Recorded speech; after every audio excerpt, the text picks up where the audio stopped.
Sir అదే నా నుంచి మీరు అన్ని అంశాలు వింటున్నారు. ఒకళ్ళేమో 970 కోట్లు ఖర్చు పెట్టామని కొంతమంది టీడీపీ వైసీపీ వాళ్ళు చెప్తున్నారు. లేదు ఖర్చు పెట్టింది 200 కోట్లే అని టీడీపీ వాళ్ళు చెప్తున్నారు. అనుమతులు అసలు 2015లోనే మేము ప్రపోజల్ తెచ్చాము, అక్కడి నుంచి గ్రౌండ్ వర్క్ చేశాము, దానికి ఏ జీవోలు ఇచ్చాయో జీవో నెంబర్స్ సహా చెప్తున్నారు. ఇందుకే మీ అభిప్రాయం ఏంటి? ఎందుకంటే దీన్ని క్లోజ్గా అబ్జర్వ్ చేస్తున్నారు, మీరు దీన్ని చూస్తున్నారు. ఎవరి హయాంలో అనుమతులు వచ్చాయి? క్రెడిట్ ఎవరికి ఇవ్వాలి చివరికి? మీకు ప్యానల్లో ఉన్న మిత్రులకు, స్వతంత్ర న్యూస్ ప్రేక్షకులకు నమస్కారాలు. ఇక్కడ ఒక విషయాన్ని మనం చూడాలి. సింపుల్గా చెప్పాలంటే, ఒక తల్లి తను నిండు గర్భిణితోని హాస్పిటల్కి వెళ్ళి పురుటి నొప్పులతోని ప్రాణాపాయ స్థితి లోపల హాస్పిటల్కి వెళ్ళి ఆపరేషన్ చేసి డెలివరీ ఆ బిడ్డకు మంచి ప్రసవాన్ని ఇచ్చి ఒక బిడ్డని ఇచ్చిన తర్వాత దాని క్రెడిట్ ఎవరిది అంటే ఎవరు చెప్తారండి? దానికి అది సృష్టి ధర్మము తల్లిదండ్రులు జన్మనివ్వటము, వృత్తి ధర్మం డాక్టర్ ఆపరేషన్ చేయటము, తన పని ధర్మము ఆయాలు నర్సులు పనిచేయటము, వీళ్ళందరి మూకుమ్మడిగా పనిచేస్తే తప్ప ఒక పసిబిడ్డకు ప్రాణాన్ని ఇవ్వలేము. It's natural, it's a fundamental work. దీంట్లోపల మాది క్రెడిట్ ఉంది, మాది క్రెడిట్ అని చెప్పుకుంటే మీ ప్రభుత్వాలు మీ పనులు చేయకపోతే క్రెడిట్ గురించి ఎందుకు వచ్చింది? అంటే ప్రజల క్రెడిట్ లేదా? మీకు ఓట్లు వేసి గెలిపించి మిమ్మల్ని భరించి మీ ఆస్తులు పెరగడానికి, మీ అంతస్తులు పెరగడానికి, మీరు ఎంజాయ్ చేయడానికి మీకు సర్వం ఇచ్చిన ప్రజలదే క్రెడిట్ లేదా? అక్కడ భూములు ఇచ్చిన ఆ రైతులది క్రెడిట్ లేదా?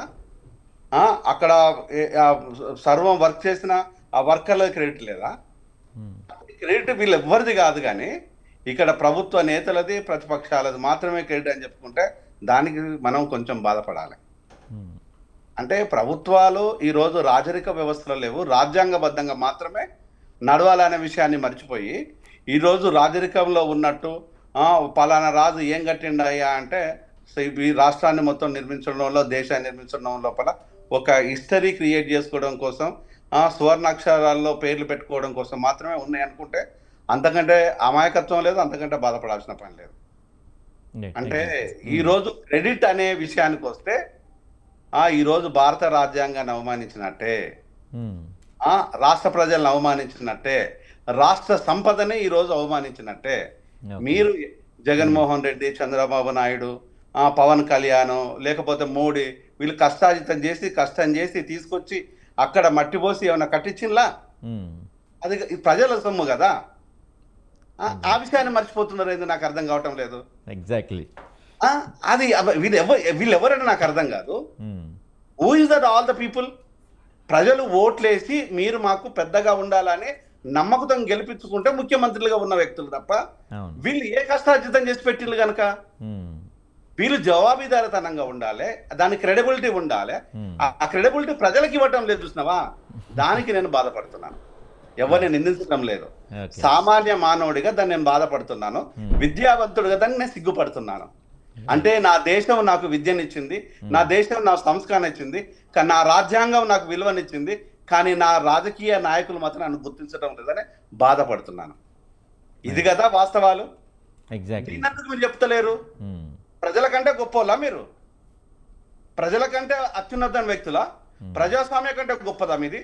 రాజ్యాంగం కంటే ఉన్నతమైన విషయాలు మీరు మాట్లాడినలా? రాజ్యాంగంలో పొందుపరిచిన దాన్ని ఈరోజు ప్రజల సొమ్మునే కదా మీరు ఖర్చు పెట్టింది, దానికి మించి ఏమైనా చేయగలిగితే చెప్పండి. మరి ఈరోజు విద్యా వ్యవస్థను ఎందుకు బాగు చేయటం లేదు? వైద్య రంగాన్ని ఎందుకు బాగు చేయడం లేదు? ఆల్కహాల్ని ఎందుకు విపరీతంగా అమ్ముతున్నారు? దానికి ఎఫెక్టెడ్ అయిన యూత్ను ఎందుకు మీరు చస్తుంటే పట్టించుకోవటం లేదు? ఈరోజు ఆ ఎఫెక్టెడ్ జంజీని ఏమాత్రం పట్టించుకోవటం లేదు. దాంట్లో వల్ల వచ్చే నష్టాన్ని పట్టించుకోవటం లేదు. ఈరోజు ఆల్కహాల్ మీద వచ్చిన సంపాదన 1,00,000 కోట్లకు పైచీలకు అధికారికంగా అనధికారికంగా నేను చెప్పాల్సిన పనే లేదు. దాన్ని అది కదా. అంటే ఇవన్నీ అడగొద్దు, ప్రజలు ఇదన్నీ అడగొద్దు. ప్రజలు అడిగితే ఒక్కొక్కరు భాషలో ఒక్కొక్కరు చెప్తారు. ఇది గట్టిగా అడిగితే తెలుగుదేశం పార్టీ ఏం చెప్తుందంటే జగన్మోహన్ రెడ్డికి సంబంధించిన వ్యక్తి డాక్టర్ జయరాం. ఒకవేళ కనుక కూటమి ప్రభుత్వాన్ని అడిగితే యాంటీ నేషనల్ అని ఒక బిజినెస్ కూర్చోబెడతారు. లేదు జగన్మోహన్ రెడ్డిని అడిగితే లేదు జయరాం ఈరోజు ఎల్లో కలర్ టీ షర్ట్ వేస్తున్నాడు కాబట్టి తెలుగుదేశం పార్టీ నాయకత్వం ఆయన.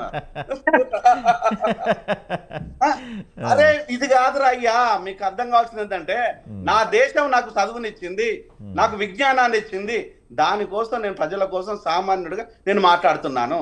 ఒకవేళ నా దేశం నాకు గౌరవాన్ని ఇవ్వకపోతే, నా దేశం నాకు చదువుని ఇవ్వకపోతే, నా దేశంలో నాకు సంపదన క్రియేట్ చేయకపోతే, విద్యా సంపదన నాకు ఇవ్వకపోతే నేను మాట్లాడేవాడిని కాదు కదా. ఎగ్జాక్ట్లీ. నేను గర్వంగా చెప్పుకుంటున్నాను ఆ మాటను. మరి మీరేం చెప్పట్లేదు?